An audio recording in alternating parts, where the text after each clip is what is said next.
Welcome to our channel. Selamat pagi sahabat Riak Sabda yang dikasihi Tuhan. Hari ini kita akan merenungkan mengenai perintah Tuhan. Bacaan pertama diambil dari kitab Amos. Di situ Amos melakukan nubuat kepada orang Israel. Kurang lebihnya Amos mengatakan, kalau Allah sudah bersabda, masakan para nabi diam saja. Artinya, karena pada zaman para nabi, Allah itu menyampaikan perintah melewati para nabi. Ketika perintah itu sampai kepada para nabi, yang mau ditekankan Amos, apakah kita harus hanya diam saja? Amos bilang kita harus bernubuat. Bayangkan, perintah Tuhan itu tidak boleh tertahan, tidak boleh tertahan, tidak boleh tertahan. Saudara-saudari yang terkasih, lalu di bacaan Injil itu Yesus Kristus Tuhan kita menghardik gelombang dan angin ribut di danau. Kalian pasti tahu cerita ini. Dan angin itu, danau langsung tenang. Apa yang mau saya sampaikan? Pertama, bahwa perintah Allah itu harus disampaikan. Kedua, perintah Allah itu ditepati. Nah, perihal menepati perintah Allah, alam saja taat kepada perintah Allah. Bagaimana dengan manusia? Tunggu dulu.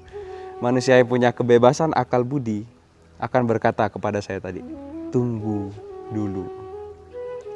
Bayangkan alam taat kepada Allah, tapi manusia bisa berkata, tunggu dulu. Bisakah kalian membayangkannya? Pencipta alam semesta mengatakan sesuatu kepada kamu. Dia punya hak atas dirimu, dia juga punya hak atas diri saya, karena kita adalah ciptaannya. Analoginya seperti ini.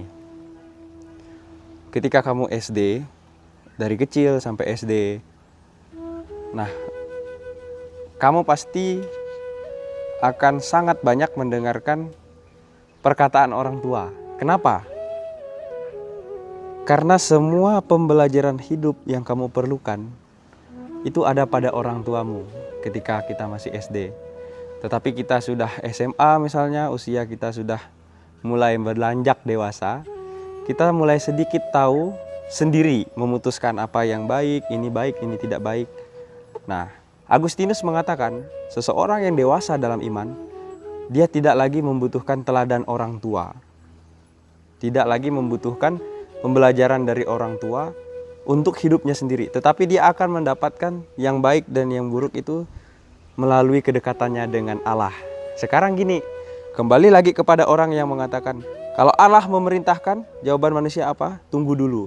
Orang yang selalu berkata tunggu dulu, ingat, dibandingkan dengan contoh saya tadi, berarti dia belum mengalami kedekatan dengan Allah. Karena kalau dia mengalami kedekatan dengan Allah, ketika Allah memberikan perintah melalui bacaan Injil, melalui ajaran gereja, magisterium, para imam yang mewartakan tentang Allah, dia tidak akan berkata tunggu dulu lagi. Ingat, kata tunggu dulu memang mengindikasikan kita punya otak. Tetapi tunggu dulu yang tidak dieksekusi akhirnya menunjukkan bahwa otak kita yang tidak ada. Semoga semua pendengar Riak Sabda mengerti maksud saya. Tunggu dulu itu menunjukkan kita punya otak. Terlalu lama tunggu dulu atau tidak ada eksekusi dari tunggu dulu menunjukkan kita tidak punya otak. Mari dewasa dalam iman, memilih perintah Tuhan daripada segalanya. Jangan sanksi lagi, karena Tuhan itu pencipta kamu, pencipta kita. Mungkin kita sanksi kepada yang pewartanya, kita harus percaya kepada gereja, ajaran gereja Katolik, tradisi para rasul yang diteruskan oleh para magisterium, para uskup, dan Alkitab kita. Terima kasih, Tuhan Yesus memberkati.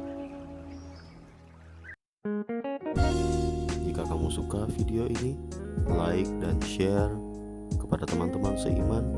Jika kamu ingin mendapatkan update-update terus, tekan subscribe dan hidupkan tombol lonceng. Terima kasih, Tuhan memberkati kita. selalu.